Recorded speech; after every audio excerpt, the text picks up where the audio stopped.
Alright guys, so we have finished those eyelashes, and of course I want the same thing happening to the other side. So let me grab those guys, and then there is a mirror, or mirror to the other side. And click that button and it's gonna mirror to the other side. Okay, so now I have eyelashes. Eyelash guidelines, they're not eyelashes yet. To actually generate eyelashes, you want to click that oops, where's my lighting? Don't know where my lighting goes. Maybe they're being hidden.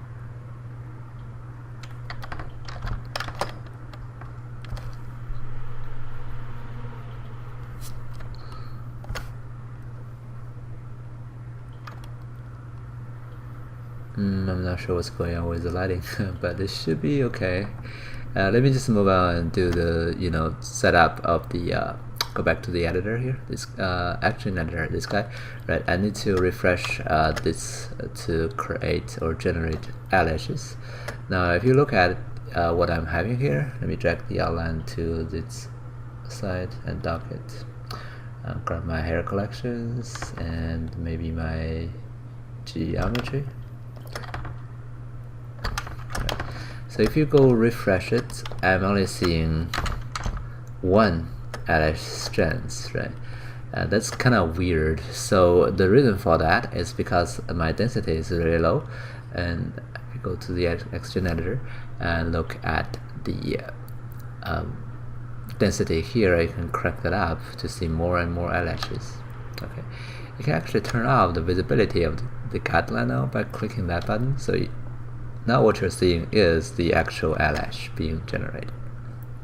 Now the density can be higher than 100, like 200, right? So you have a lot of eyelashes and you want to refresh it. One of the tips here is that if you move your model and cut it out on the edge of the viewport and you refresh, it's not going to refresh that part. You just refresh them again after moving them back to the viewport. Okay. And now another thing you can do is, of course, the length and width of the eyelashes.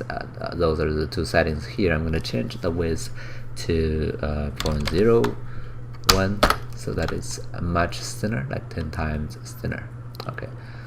And also the width can be tapered by dragging that, so you can drag those in to have the width getting thinner at the tip.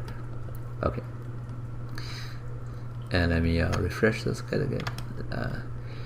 Appears to be too thin. Maybe I can have more density. So 400. Alright, so I have a lot of eyelashes. And maybe just make the width a little bit bigger. Might be 0.02 instead. Okay. Refresh that. Alright, so now another thing I need to do is, of course, break up those parallel effects. My guideline helps a little bit, but not quite there yet. So what I'm going to do is apply some modifiers here. That's going to be underneath the modifiers, and click that plus button. It's going to bring all the modifiers available for you, and by looking at those, you kind of see that what they're doing, right? We already done that in the hair tutorial, that the clumping is there, noise is there, cut is there, everything that we're familiar with are there, and they actually have more of those modifiers. So I'm gonna go for one of the clumping here and press OK. Now you see no one is being clumped. The reason for that is because the clumping here is actually a different system. You have to set up the guides. So I'm gonna go setup map and then use my guide as the clumping guide. So every guide that I have earlier will be considered as one clump. Let me save that. You can see immediately my hair now are all concentrated into those clumping area. Okay, looks a little weird, but of course you can change some of the settings. Like I don't want them to be clumping that much. Maybe just bring them back a little bit, right? So now they're not clumping as much as they were, and I can also change the shape of the clumping, right, to make them thinner or thicker, right, like that. Oops. And there is a global multiplier here. You can change that to 0.1. so it's not doing that much. I'm gonna do maybe 0.7, so it's like kind of clumping, but maybe not that much. I can use that in combination with the clump scale to just, you know, define how the clump looks like. Alright, let me refresh again. Okay, now another thing I can do is I can use a noise to make it look a little bit more organic. So that's gonna be the noise here. Now you can see my hair are gonna go a little bit nuts. So let me change the magnitude from 1 to 0.5, so that they're being curved a little bit, but maybe not that dramatic, to break up again the universe, the you know, generic feeling of those eyelashes. And another thing I can do is the cut. Okay, the cut will be used to cut things, right?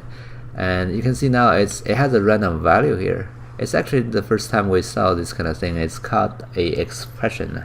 An expression, you can actually change the value to 1.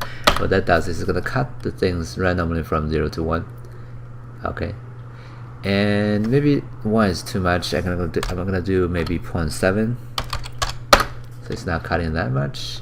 And maybe I can crank up the density even more to see more eyelashes.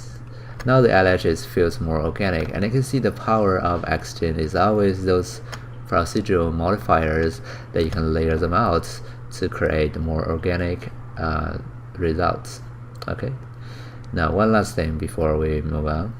Actually, let's just stop here. Right? This is the deforming part, right? We can use those 3 modifiers. You can try the other modifiers, but I don't think they're that much useful for this scenario. But you can, of course, try that.